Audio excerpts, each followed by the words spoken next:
Assalamualaikum warahmatullahi wabarakatuh. Halo guys, ada yang tahu nggak nih saya di sini ngapain dan bakal ngebahas apa sih?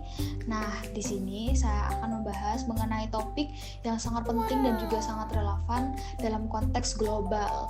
Wah, apa tuh? Yaitu ekonomi keuangan hijau.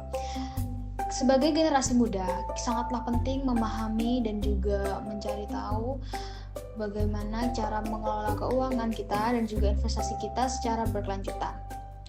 Banyak perubahan iklim, kerusakan lingkungan, dan ketidaksetaraan sosial bukan lagi sekadar isu lingkungan, tetapi juga ancaman kepada stabilitas ekonomi dan juga kepada keuangan global.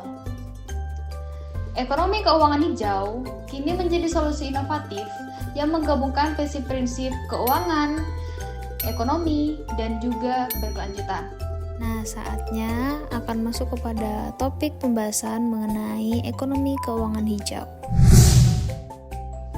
Ekonomi keuangan hijau merupakan sistem keuangan yang mendukung investasi dan kegiatan ekonomi secara berkelanjutan, namun mempertimbangkan dampak lingkungan dan juga dampak sosial.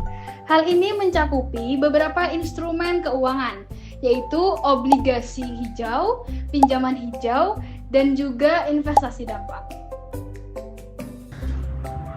Mengapa ekonomi keuangan hijau itu sangat penting? Sangat penting dong, karena yang pertama, menghindari perubahan iklim.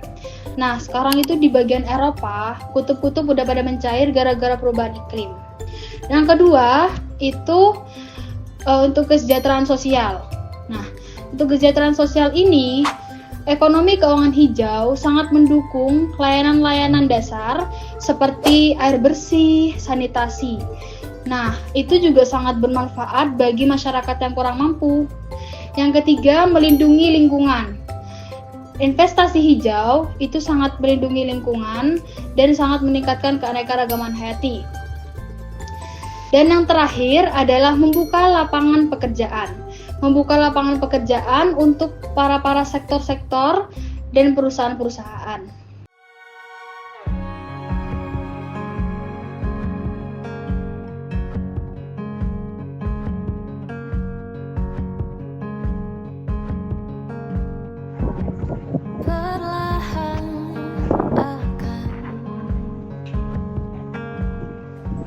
Wah, indah sekali ya teman-teman.